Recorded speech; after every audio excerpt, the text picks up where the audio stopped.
Hello everyone, welcome to my YouTube channel.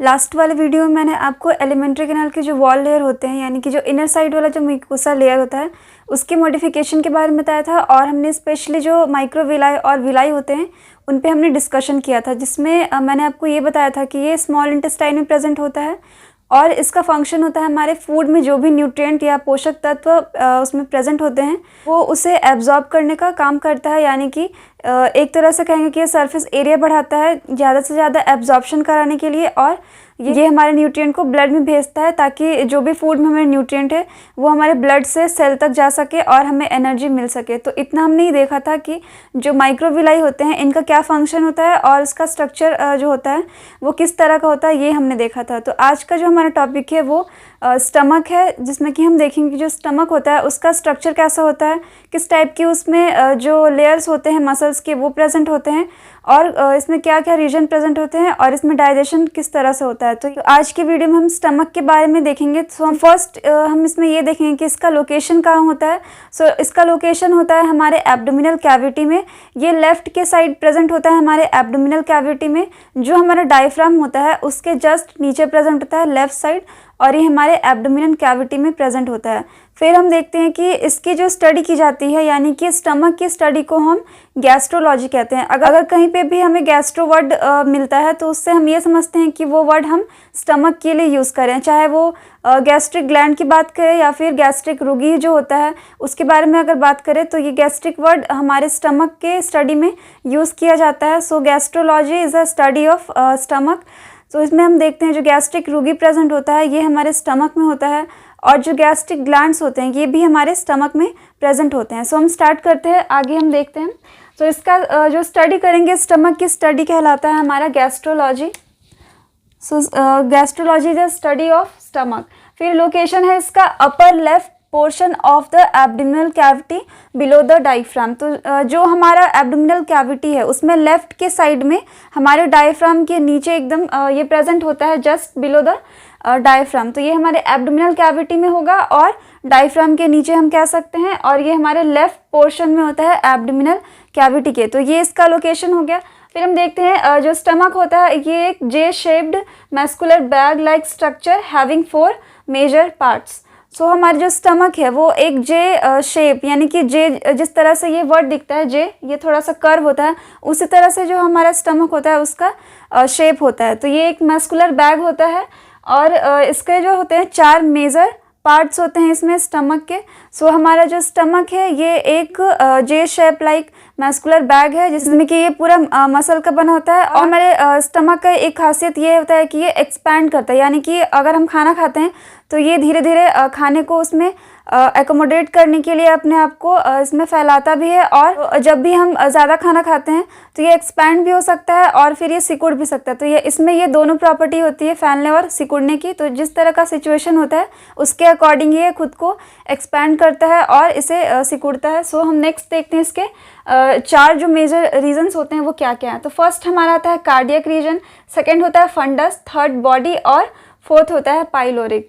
सो जो हमारा cardiac reason है इसमें है कि इनटू विच ओसोफेगस ओपन्स, यानी कि जो कार्डियक रीजन होता है इसके पास से जो हमारा ओसोफेगस आता है जो खुलता है हमारे स्टमक में, वो इसी रीजन में खुलता है। यानी कि कार्डियक जो रीजन होता है हमारे स्टमक का उसमें ये जाके ओपन होता है। फिर हमारा नेक्स्ट रीजन है फंडस, ये अपर रीजन होता है स्टमक में, कार्डियक के बाद यही रीजन आता है फंडस। फिर है बॉडी, मेन सेंट्रल रीजन। जो मेन सेंट्रल रीजन होता है उसे हम बॉडी कहते हैं और यहीं पे फूड का डाइजेशन होता है। फिर है हमारा next pyloric which opens into the duodenum. So last वाला जो हमारा डिस्टल पार्ट है, यानी कि सबसे बाद वाला पार्ट, वो हमारा कहलाता है पाइलोरिक रीजन और ये ओपन होता है डेओडेनम में। सो फर्स्ट रीजन जो कि हमारा कार्डियक है उसमें हमारा ओसोफेगस है वो आके ओपन होता है, और हमारा लास्ट जो डिस्टल पार्ट आता है पाइलोरिक, ये हमारा ओपन होता है स्मॉल इंटेस्टाइन के ड्यूडेनम वाले पार्ट में। तो इतना हमने यहाँ पे देखा कि इसमें 4 मेनली रीजन्स होते हैं हमारे जो स्टमक होता है उसका।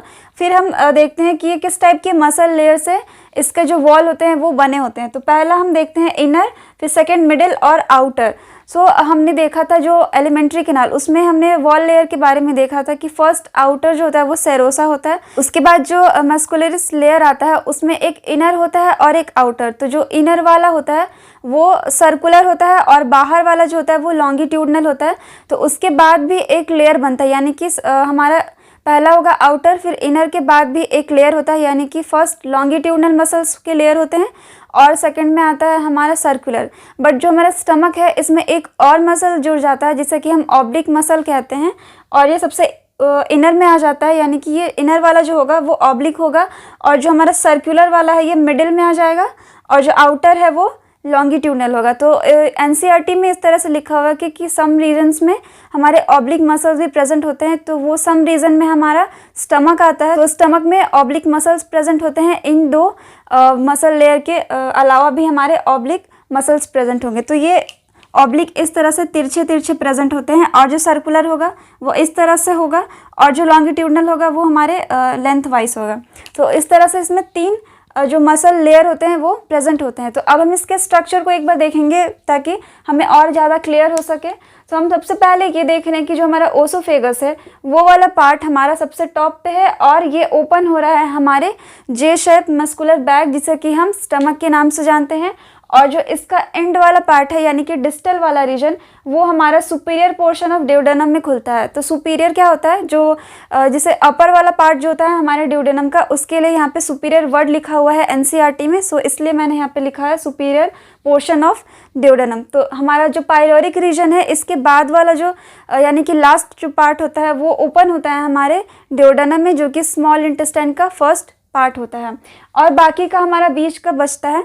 तो फर्स्ट ये पोर्शन हमारा बॉडी जहाँ की मेन डाइजेशन हमारा होता है। फिर यहाँ देख रहे हैं कि जो ओसोफेगस ओपन होने के बाद से ये पहला रीजन जो आता है उसे हम कार्डियक रीजन कहते हैं। कार्डियक रीजन इसलिए कहते हैं क्योंकि ये हमारे हार्ट के पास प्रेजेंट होता है, यानी कि इसकी जो डिस्टेंस होती है हार्ट से वो काफ़ी कम होती है, तो इसलिए इसका नाम हम कार्डियक यहाँ पे देखते हैं कि इसका जो नाम है वो कार्डियक लिया गया है। सो ये हमारा कार्डियक रीजन हो गया, जस्ट ओसोफेगस जहाँ पे ओपन हुआ उसके बाद वाला। और फिर ये जो ऊपर का पोर्शन है इतना, ये है हमारा फंडस वाला रीजन। फिर हमारा मेन सेंट्रल पार्ट आता है उसे हम बॉडी कहते हैं, और फिर लास्ट में आता है हमारा पाइलोरिक रीजन। सो यहाँ पे जो पाइलोरिक रीजन है इसे भी 2 पार्ट में डिवाइड किया जाता है। तो फर्स्ट हमारा आता है इस वाले पोर्शन को हम पाइलोरिक एंटरम के नाम से जानते हैं, और ये जो कैनाल के साइड है यानी कि जो पाइप लाइक स्ट्रक्चर है यहाँ पे, इस रीजन को हम कहते हैं पाइलोरिक कैनाल। सो ये जो पाइलोरिक कैनाल है ये आके खुलता है हमारे ड्यूडेनम में। सो हमारे जो पाइलोरिक रीजन है इसमें 2 टाइप्स के होंगे, एक हमारा होगा पाइलोरिक एंटरम और एक होगा हमारा पाइलोरिक कैनाल। तो एंटरम का मतलब भी कैविटी होता है, इसलिए यहाँ पे पाइलोरिक एंटरम इसका नाम रखा गया है। सो यहाँ पे 2 पार्ट हो गए, पाइलोरिक एंटरम और एक हो गया हमारा यहाँ पे पाइलोरिक कैनाल, जो कि ओपन होता है हमारे सुपीरियर पोर्शन ऑफ ड्यूडेनम में। तो ये यहाँ पे हमने देखा कि इसमें कितने रीजन्स होते हैं हमारे स्टमक में। फिर हम इसमें ये देखते हैं कि स्फिंक्टर भी प्रेजेंट होते हैं जो कि प्रिवेंट करते हैं जो हमारा फूड हमारे स्टमक में आता है या फिर स्टमक का फूड अगर हमारे स्मॉल इंटेस्टाइन में एंटर करता है तो उसे ये कंट्रोल करता है कि कब फूड को हमारे स्मॉल इंटेस्टाइन में जाना है, और जो ओसोफेगस है उससे जो फूड आ रहा है वो स्टमक में आने के बाद से जो स्फिंक्टर है वो क्लोज हो जाते हैं। तो पहले हम उसकी लोकेशन देख लेते हैं कि कहाँ कहाँ पे स्फिंक्टर प्रेजेंट होते हैं। तो ये ओसोफेगस और हमारे जो स्टमक है उसके बीच में जो स्फिंक्टर प्रेजेंट होगा इसके जंक्शन पे उसे हम कहेंगे स्फिंक्टर। सो गैस्ट्रो ओसोफेजियल स्फिंक्टर यहाँ पे प्रेजेंट होता है। सो यहाँ पे स्फिंक्टर हो गया। जब भी रिक्वायरमेंट होती है, जब फूड हमारे ओसोफेगस से ट्रैवल करके हमारे स्टमक तक आता है तो ये जो स्फिंक्टर है ये ओपन हो जाता है, और जैसे ही फूड हमारे स्टमक तक पहुंच जाता है तो ये स्फिंक्टर जो है ये खुद को क्लोज कर लेता है। सो ये ओपन होता है और क्लोज होता है अकॉर्डिंग टू इसका जब भी ज़रूरत लगेगा, यानी कि फूड जब भी एंटर करेगा हमारे स्टमक में। फिर जो स्टमक है इसमें फूड का जो डाइजेशन है वो होने के बाद से ये हमारे स्मॉल इंटेस्टाइन में से एंटर होना होता है, तो इसलिए यहाँ पे भी एक जो है हमारा स्फिंक्टर प्रेजेंट होता है हमारे स्टमक और जो हमारा स्मॉल इंटेस्टाइन है यानी कि ड्यूडेनम, उसके जंक्शन पे एक जो है यहाँ पे स्फिंक्टर प्रेजेंट होगा। तो यहाँ पे 2 स्फिंक्टर हम देखते हैं। सो एक जो कि ओसोफेगस और स्टमक के पास प्रेजेंट है और एक लास्ट में स्टमक और इंटेस्टाइन के पास है। तो ये जो स्फिंक्टर है इसे हम गैस्ट्रोओसोफेजियल स्फिंक्टर कहते हैं। और फिर यहाँ पे एक स्फिंक्टर प्रेजेंट होता है जिसे कि हम यहाँ पे पाइलोरिक स्फिंक्टर के नाम से जानते हैं। तो यहाँ पे 2 स्फिंक्टर होते हैं।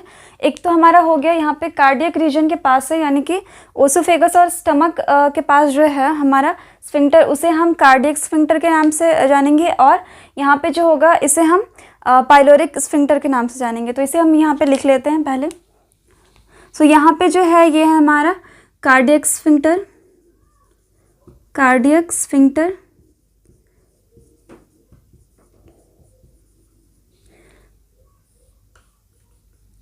और यहाँ पे जो हमारा स्फिंक्टर प्रेजेंट है इसे हम कहेंगे पाइलोरिक स्फिंक्टर। पाइलोरिक स्फिंक्टर का काम क्या होगा कि ये जब भी रिक्वायरमेंट होती है तो ये ओपन होते हैं और क्लोज होते हैं। तो इस तरह से देखते हैं कि यहाँ पे 2 स्फिंक्टर है जो कि गार्ड करते हैं कि जो फूड है वो स्टमक से हमारे ओसोफेगस में ना जाए, और अगर स्टमक से फूड हमारे इंटेस्टाइन में आ गया है तो वो फिर हमारे बैक फ्लो ना हो सके। तो यहाँ पे स्फिंक्टर का यही काम होता है। अगर यहाँ पे वॉल्व प्रेजेंट होते हैं हमारे स्टमक और ओसोफेगस के पास तो हमें वॉमिटिंग नहीं होती, लेकिन यहाँ पे स्फिंक्टर प्रेजेंट होता है जिसकी वजह से जो स्फिंक्टर है ये खुलते भी हैं। जब भी हमारा वॉमिटिंग जैसी जो सिचुएशन होती है वो स्फिंक्टर के खुल जाने से ही होती है कि हमारा जो फूड होता है वो डाइजेस्ट नहीं हो पाता है स्टमक में। तो जो फूड है ये स्फिंक्टर जो है यहाँ पे खुल जाएगा और हमें वॉमिटिंग होने लगता है। बट अगर यहाँ पे वॉल्व होते तो वॉमिटिंग जैसे जो केस है वो यहाँ पे देखने को नहीं मिलता अगर यहाँ पे वॉल्व प्रेजेंट होते, क्योंकि वॉल्व का काम होता है कि वो बैक फ्लो को टोटली जो है प्रिवेंट करता है। और यहाँ पे जो स्फिंक्टर है ये टोटली नहीं बट पार्शियली ये बैक फ्लो को कंट्रोल करने का काम करता है। सो जब भी फूड हमारे स्टमक में आता है और ये डाइजेस्ट नहीं होने के केस में क्या होता है कि ये स्फिंक्टर खुलता है और हमें वॉमिटिंग होता है। तो ये रीजन होता है यहाँ पे स्फिंक्टर प्रेजेंट होने का। तो स्फिंक्टर का यही काम है कि जो हमारा स्टमक का फूड है वो वापस से ओसोफेगस की ओर बैक फ्लो ना हो और जब स्मॉल इंटेस्टाइन में आ जाए तो ये हमारे स्टमक में ना जाए। तो अब हम देखते हैं कि इसमें डाइजेशन कैसे होता है। सो जब भी फूड हमारे स्टमक में आता है तो जो रुगी प्रेजेंट होते हैं, यानी कि जो गैस्ट्रिक रुगी होते हैं वो सिकुड़े हुए रहते हैं, और जैसे जैसे हम फूड को खाते जाते हैं तो हमारा जो स्टमक है वो एक्सपैंड करते जाता है, यानी कि फूड को रखने के लिए, यानी कि एकोमोडेट करने के लिए, जगह बनाने के लिए जो रुगी हैं वो अनफोल्ड होना स्टार्ट हो जाते हैं, जिसकी वजह से जो स्टमक है वो ज़्यादा से ज़्यादा जो फूड है वो लेना स्टार्ट करता है। और फिर जब ये सारे रुगी अनफोल्ड हो जाते हैं तब हमें लगता है कि जो हमारा स्टमक है वो भर चुका है, यानी कि जब पेट भर जाता है तो ये जो स्टमक रुगी है ये पूरी तरह से अनफोल्ड हो चुके होते हैं, जिसकी वजह से हमें लगता है कि हमने जो खाना है वो पेट भर खाया हुआ है। तो यहाँ पे रुगी प्रेजेंट होते हैं बहुत सारे। जब हम खाना नहीं खाते हैं तो ये आपस में इरेगुलर फोल्ड की तरह इस स्टमक में प्रेजेंट होंगे, और जब भी हम खाना खाते हैं तो ये एक्सपैंड करते जाते हैं। तो इसमें रुगी का यही रोल होता है जो कि सरफेस एरिया देता है, यानी कि ये एक्सपैंड करते जाता है जिससे कि फूड जो है हमारे स्टमक में आते जाता है, मीन्स कि ये उसे एकोमोडेट करने का काम करता है। तो जो हमारे मसल्स होते हैं, जो हमारे वॉल लेयर है एलिमेंट्री कैनाल के, उनका क्या काम होता है कि ये जब भी हमारा फूड स्टमक में आता है तो हमें पता है कि इसमें एक चर्निंग मूवमेंट होती है। तो ये चर्निंग मूवमेंट में ये हेल्प करते हैं, जो हमारा मसल का जो लेयर प्रेजेंट होता है हमारे पूरे एलिमेंट्री कैनाल में वो हेल्प करते हैं चर्निंग मूवमेंट में। और जब भी फूड एक बार एंटर कर जाता है हमारे स्टमक में तो सारे एंजाइम वगैरह जो है वो सिक्रेट होना स्टार्ट हो जाते हैं, और जो हमारा स्फिंक्टर है ये दोनों साइड से जो है क्लोज हो जाता है, और क्लोज होने के बाद से हमारे स्टमक में एक चर्निंग मूवमेंट होती है, यानी कि ये फूड को मिक्स करना स्टार्ट करता है। तो जिस तरह से जो मिक्सर ग्राइंडर वगैरह होते हैं वो ब्लेंड करने का काम करते हैं, उसी तरह से जो हमारा स्टमक है इसमें एक चर्निंग मूवमेंट यानी कि कॉन्ट्रैक्शन जैसा होता है, जिससे कि जो हमारा फूड है वो पूरे स्टमक में मिक्स होना स्टार्ट हो जाता है। और पूरी तरह से मिक्स होने के बाद से जो एंजाइम वगैरह है, यानी कि जो प्रोटीन वगैरह के लिए जो एंजाइम निकलते हैं, HCl वगैरह जो सिक्रेट होता है, वो सारा इस फूड में मिल जाता है, और प्रोटीन का जो डाइजेशन है वो हमारे स्टमक रीजन से स्टार्ट हो जाता है। तो स्टार्च का डाइजेशन सबसे पहले हमारे माउथ से ही स्टार्ट हो जाता है, फिर प्रोटीन का जो डाइजेशन है बाकी चीज़ों का वो हमारे स्टमक वाले रीजन से स्टार्ट हो जाता है। और यहाँ पे कुछ अमाउंट में जो है लाइपेज वगैरह भी सिक्रीट होते हैं, बट फैट का मेनली जो डाइजेशन है वो हमारे बाइल के थ्रू होता है। तो जब फूड जो है हमारा ड्यूडेनम में आता है तो यहाँ पे फैट का इमल्सिफिकेशन स्टार्ट होता है, और जो फैट वगैरह है वो यहाँ पे डाइजेस्ट होना स्टार्ट करते हैं हमारे स्मॉल इंटेस्टाइन में।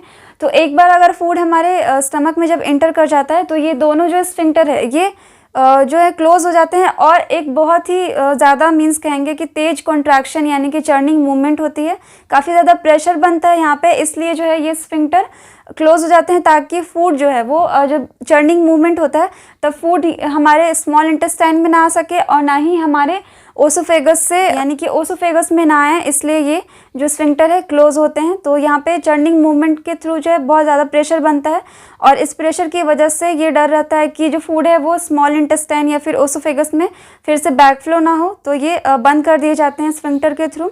इन केस जब भी आपका जो डाइजेशन है वो प्रॉपर नहीं होता है यानी कि स्टमक में जब फूड डाइजेस्ट नहीं हो पाता है तो ये जो स्फिंक्टर है ये खुल जाता है और हमें वॉमिटिंग होता है। तो जब भी वॉमिटिंग होती है तो उसका जो टेस्ट आता है मीन्स कि हमें कड़वा फील होता है। तो ये कड़वा इसलिए लगता है क्योंकि इसमें बहुत सारे एंजाइम वगैरह सिक्रेट हो चुके होते हैं। साथ ही जो HCl है वो एक एसिड है यानी कि एक स्ट्रॉन्ग कंसनट्रेटेड एसिड होता है, तो इसलिए ये जो हम वॉमिटिंग करते हैं तो उस वक्त हमें जो हमारा टेस्ट होता है मुंह का वो थोड़ा सा कड़वा हो जाता है। तो इसलिए यहाँ पे इस सारे एंजाइम जो हमारे स्टमक में सिक्रेट हुए हैं उसकी वजह से हमें वॉमिटिंग के बाद बहुत ज़्यादा कड़वा फील होता है, हमारे माउथ में जो टेस्ट है वो ख़राब हो जाता है। तो यहाँ पे स्फिंक्टर यही काम करते हैं कि ये क्लोज करते हैं जब इसमें कॉन्ट्रैक्शन होगा यानी कि चर्निंग मूवमेंट होता है हमारे स्टमक में। तो ये हमने यहाँ पे देखा कि वॉमिटिंग के वक्त क्या होता है और उसका टेस्ट क्यों कड़वा लगता है, और साथ ही हमने देखा कि जो हमारा स्टमक है उसमें जो चर्निंग मूवमेंट है उसके प्रेशर ज़्यादा लगने की वजह से स्फिंक्टर क्लोज रहते हैं ताकि बैक फ्लो को यहाँ पे प्रिवेंट किया जा सके। जो हमारा स्मॉल इंटेस्टाइन में इसमें फूड जो है वो धीरे धीरे ट्रैवल करता है ताकि फूड का जो डाइजेशन हो वो प्रॉपर हो सके। तो इसका जो प्रेशर है हमारे स्मॉल इंटेस्टाइन का वो हमारे स्टमक वाले प्रेशर से कम होता है, तो इसलिए यहाँ का स्फिंक्टर नहीं खुलता है। और कभी भी वॉमिटिंग के टाइम जो है हमारा इंटेस्टाइन का फूड नहीं आता है, वो हमेशा हमारे स्टमक का ही फूड होता है क्योंकि यहाँ का जो प्रेशर है वो ज़्यादा होता है कंपेयर टू जो हमारा स्मॉल इंटेस्टाइन है उसके कंपैरिजन में। तो इसका प्रेशर ज़्यादा होगा और इसका कम, इसलिए कभी भी वॉमिटिंग के वक्त जो है हमारे स्टमक का फूड आता है, इंटेस्टाइन का फूड यहाँ पे कभी नहीं आता है। स्फिंक्टर क्लोज हो जाते हैं जब हमारा फूड एक बार स्टमक से हमारे स्मॉल इंटेस्टाइन में एंटर कर चुका होता है, तो यहाँ का जो स्फिंक्टर है ये क्लोज होता है और कभी भी इसमें बैक फ्लो वाला जो केस है वो कभी नहीं होता है। जैसे कि हमने वॉमिटिंग में देखा कि स्टमक का जो फूड है वो हमारे ओसोफेगस से होता हुआ हमारे माउथ से बाहर आ जाता है। तो यहाँ पे हमने 2 केसेस देखे। अब हम इसमें एक और चीज़ देखते हैं फिगर से कि इसमें हम देख रहे हैं कि जो इसका शेप है वो पूरा जे शेप का होता है, यानी कि अगर जे लिखते हैं हम तो उसमें नीचे साइड कर्व आता है। तो ठीक उसी तरह जो हमारा स्टमक है उसमें यहाँ पे कर्व है। तो इसमें 2 टाइप के कर्वेचर बनते हैं। तो फर्स्ट हमारा यहाँ पे कर्वेचर जो बनता है उसे हम लेसर कर्वेचर कहते हैं, जो कि ये स्मॉल वाला है इसे हम लेसर कर्वेचर कहेंगे, और ये है हमारा ग्रेटर कर्वेचर, यानी कि ये थोड़ा ज़्यादा आपको कर्व दिख रहा होगा और ये थोड़ा सा कम। तो ये लेसर वाला है और ये ग्रेटर वाला। तो यहाँ पे लिख देते हैं ये ग्रेटर कर्वेचर है, ग्रेटर कर्वेचर, और ये वाला जो है हमारा लेसर कर्वेचर है।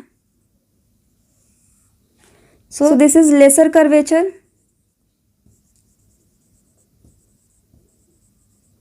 तो यहाँ पे 2 कर्वेचर बनते हैं हमारे स्टमक का। एक हो गया ग्रेटर, जो कि बड़ा जो कर्व दिख रहा है उसे हम ग्रेटर कहेंगे, और ये जो छोटा वाला है इसे हम लेसर कर्वेचर के नाम से जानते हैं। तो यहाँ पे स्टमक का जो पूरा स्ट्रक्चर है वो इसी टाइप का होता है। तो एक बार हम इसके जो हमने मसल लेयर देखे थे वो मैं आपको एक बार बता देती हूँ कि किस तरह का इसमें अरेंजमेंट हमें देखने को मिलता है। सो सपोज़ कि अगर ये हम स्टमक बनाते हैं, अगर ये हमारा पूरा स्टमक है, एक ये ओपनिंग हो गया हमारे ओसोफेगस का स्टमक में, और ये यहाँ पे हमारे इंटेस्टाइन में। सो अगर इसके हम वॉल का सेक्शन कट करें यहाँ पे, तो यहाँ पे हम देखेंगे कि कितने टाइप्स के यहाँ पे मसल का लेयर बनता है। तो फर्स्ट लेयर यहाँ पे हम देखेंगे, सेकंड एक यहाँ पे, और हम एक थर्ड लेयर भी बनाएंगे यहाँ पे। ये एक थर्ड लेयर का यहाँ पे बनता है। सो यहाँ पे हम देख रहे हैं कि 3, अगर हम इसका सेक्शन ले LS सेक्शन यानी कि लॉन्गिट्यूडनल व्यू ले, तो फर्स्ट हमारा इनर हमने देखा था यहाँ पे कि ये ऑब्लिक होता है। इनर वाला जो होगा ये ऑब्लिक होगा और मिडिल वाला सर्कुलर, और बाहर वाला जो होगा ये लॉन्गिट्यूडनल। तो ठीक उसी तरह हम बनाएंगे। सबसे इनर वाला जो होगा ये वाला, ये हमारा ऑब्लिक होगा, यानी कि तिरछा तिरछा होता है इस तरह से मसल्स का अरेंजमेंट।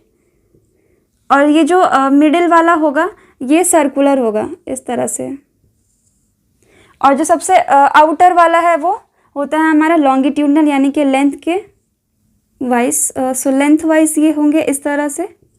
तो इसमें हमने 3 जो वॉल लेयर है वो देख रहे हैं हम यहाँ पे। जो पूरा हमारा एलिमेंट्री कैनाल है उसका जो वॉल है उसमें बस एक एक्स्ट्रा लेयर आता है मस्कुलरिस का, वो होता है हमारा ऑब्लिक। तो ये हो गया हमारा सबसे इनर ऑब्लिक। फिर उसके बाद हम बीच वाला जो है वो देख रहे हैं, तो ये हमारा सर्कुलर है, ये पूरी तरह से होगा स्टमक के चारों तरफ, और ये लॉन्गिट्यूडनल होगा यानी कि पूरे जो स्टमक है हमारे उसमें ये लॉन्गिट्यूडनल इस तरह से प्रेजेंट होगा। तो इसमें 3 टाइप के हमने वॉल लेयर देखा। और इसके अंदर में अगर हम देखेंगे तो रुगी प्रेजेंट होता है। वो कैसा होता है, रुगी इस तरह से जो प्रोजेक्शंस होते हैं ये पूरे प्रेजेंट होते हैं हमारे स्टमक में, और जैसे जैसे फूड हमारे स्टमक में आता जाता है तो ये एक्सपैंड करते हैं और ज़्यादा से ज़्यादा एक्सपैंड हो जाते हैं, यानी कि अनफोल्ड कर देते हैं खुद को, और जितना भी हमें खाना होता है वो हम खाते हैं, जिसकी वजह से हमें फिर लगता है जब ये अनफोल्ड हो जाते हैं तो फिर हमें लगता है कि जो हमारा पेट है वो भर चुका है। तो हमने यहाँ पे स्टमक का यहाँ पे पूरा स्ट्रक्चर देखा, कैसे यहाँ पे इसका डाइजेशन होता है वो देखा, जो एंजाइम्स है क्या क्या एंजाइम वगैरह सिक्रेट होता है वो हम बाद में देखेंगे। और एक चीज़ मैं यहाँ पे बताती हूँ, जो हमारा जो भी फूड हमारे ओसोफेगस से आता है उसे हम यहाँ पे फूड ना कह के बोलस कहेंगे, और जब हमारा फूड जो है वो हमारे जो स्टमक है उसमें पहुँच जाता है तो इसे हम काइम कहते हैं, क्योंकि ये एंजाइम वगैरह जो होते हैं उसके साथ मिक्स होने के बाद से जो बनता है उसे हम काइम कहते हैं। फूड और जो एंजाइम है ये चर्निंग मूवमेंट की वजह से मिक्स हो चुके होते हैं तो इसे हम काइम कहते हैं। सो काइम ही हमारा जाता है ड्यूडेनम में यानी कि स्मॉल इंटेस्टाइन में, और जो खाना हम खाते हैं जब हम निगलते हैं तो उसे हम बोलस कहते हैं। वो बोलस हमारे ओसोफेगस से ट्रैवल करता हुआ हमारे स्टमक में एंटर करता है। तो यहाँ पे ये टेक्निकल वर्ड्स होते हैं जिसे कि हम यूज़ करेंगे। अब हम फूड ना बोल के यहाँ पे कहेंगे कि जो अलग अलग रीजन है, जैसे कि बोलस हमारे ओसोफेगस आता है स्टमक में, और स्टमक से जो काइम है वो इंटेस्टाइन में जाता है, और जो इंटेस्टाइन है उसमें जब हमारा फूड एंटर करता है और डाइजेशन होना स्टार्ट होता है तो उसे हम काइल कहते हैं। तो यहाँ पे अलग अलग वर्ड यूज़ किए जाते हैं जो भी फूड हम खाते हैं उसके डाइजेशन में, तो अलग अलग रीजन्स में इसका जो नाम है वो बदलता जाता है। तो हमने यहाँ पे जितने भी स्ट्रक्चर में आते हैं यानी कि रीजन्स वगैरह जो हैं, स्फिंक्टर है, डाइजेशन कैसे होता है, ये सारी चीज़ें हमने आज देखी। सो नेक्स्ट वीडियो में हम इंटेस्टाइन देखेंगे।